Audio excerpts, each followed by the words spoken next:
G'day guys and gals, welcome back to another update for gold and silver. Now both instruments are consolidating, but watch out for a bearish divergence that's still in play. Let's look at the outlook first off for gold. As of today, it's actually February the 8th, not the 7th, but gold is trading near record highs, approximately 2,866 per ounce, marking a sixth consecutive weekly gain driven by safe haven demand amid ongoing trade tensions. Silver is trading around $32 per ounce with a 14% increase in 2025.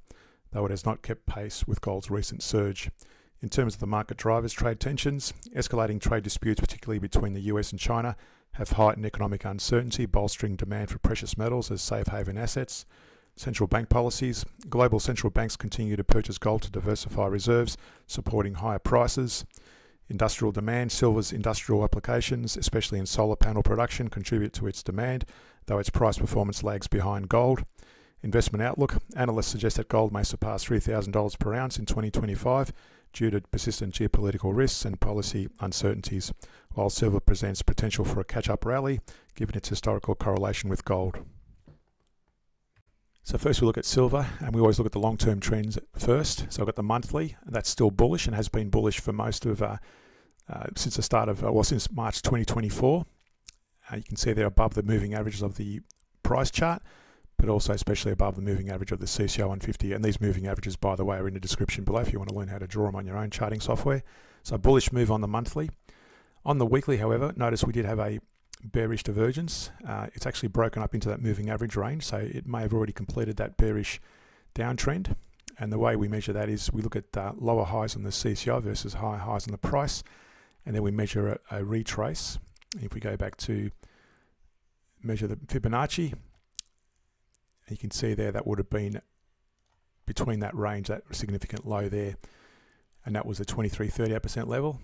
It broke just below that 38% level and it's starting to bounce. So it looks like it's already completed that divergence, so potentially further upside to go, especially if it breaks above that moving average range on the weekly. On the daily, I've drawn this resistance line up here at 34.87 and this minor support at 28.74. It's been fluctuating in that range and consolidating for a while. But notice we're in a bullish momentum at the moment on the daily. It broke higher than that moving average range back on January 29 and still bullish, but notice we're pulling back very slightly with a bearish candle on the last day of trade this week, and also the CCI is pulling back. But again, just be cautious. We always go in the direction of the higher time frames. So if you're trading on the daily, we go in the direction of the weekly, and I'd wait for that to break above the moving average of the CCI before taking long trades, as long as the daily is long as well. And I prefer to take trades when it breaks out and don't wait for it to peak like it is at the moment. Probably a bit too late. Wait for it to pull back and maybe wait for a new breakout. Now if we go to the intraday charts and we look at it in correlation to the daily, as I said, the daily is pulling back ever so slightly but still bullish.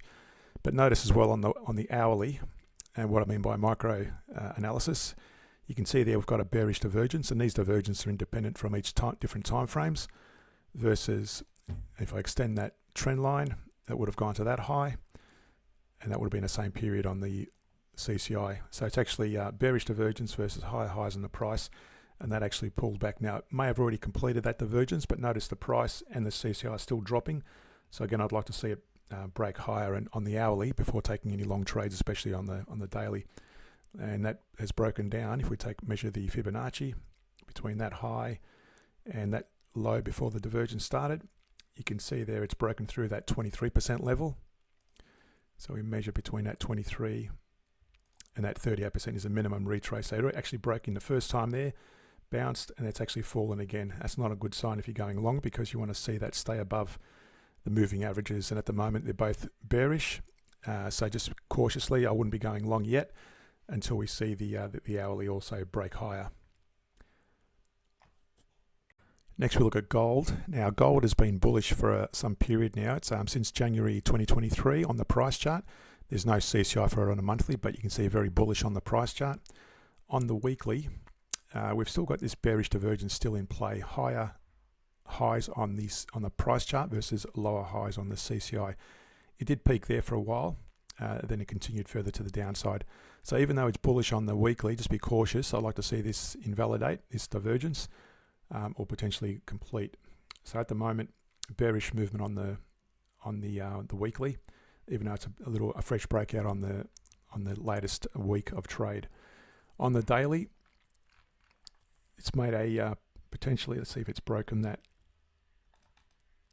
If we raise that to the high there, you can see that's almost a double. It's still slightly lower than that high there, and that has risen as well. Let me just put that to that level. So still a lower high on the CCI versus higher highs on the price. If this rises any further and goes beyond that peak, then we're going to invalidate the divergence. But at the moment, just be cautious. The daily is potentially going to retrace possibly, but we'll keep an eye on it closely. And we'll look at the hourly in a minute, but that's still bullish on the daily. So if we go to the hourly chart, again, taking long trades only in alignment with the daily trend. So you could have taken these little long trades there if you're trading on the intraday, in alignment with this bullish move on the daily. But at the moment, notice we've got lower highs on the CCI versus higher highs on the price. So that's giving us a bearish divergence still.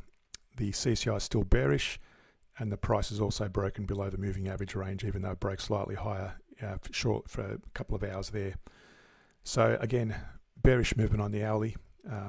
I'd like to see this break higher and invalidate this divergence, and that way it gives us more confidence to go long on the hourly in alignment with the daily. But again, just to illustrate how you trade this, as long as the daily is bullish, you take long trades when the CCI breaks above the moving average range, and likewise the price. So if I'm going to put a measuring tool there on that candle there, let me just zoom in a bit. So when the price breaks, you would have gone in on that candle there when the price broke above, and the CCI also is above the moving averages. Take a long trade and you close it out. You would have taken a first entry there. That would have been a break even.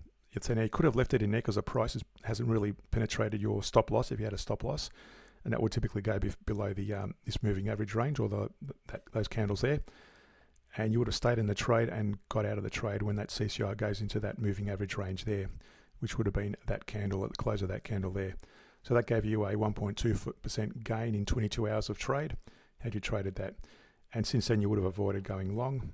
On this one you would have gone long again there, on that one. Now this one you would have had a loss. So again, no strategy is 100% perfect. This one is all about probability, so you always go with a trend. Now notice here as well, you probably wouldn't have taken that trade because here we've got lower highs on the CCI versus high highs on the price, and that's where I use the divergence as well. If you see a bearish divergence and you're going long, it gives you an indication not to trade, so you should not have taken that trade, in other words. Back here there was no divergence and you would have taken that trade. Back here likewise, there was another trade there, so you would have gone long when it broke above the moving average there on the price and the CCI, and you would have closed it out on that candle when it broke into that moving average range of the CCI. That gave you a 0.6% gain in 15 hours of trade, so another good little trade there. Again, no divergence to be cautious of, and so on. You can see there how that works. To support the channel more, hit that like and subscribe button and share the video. For added benefits and the cost of a coffee, consider subscribing to the Patreon page where we look at weekly scans of bullish trending shares and insider trades that may have occurred. Thanks again, and see you in the next video.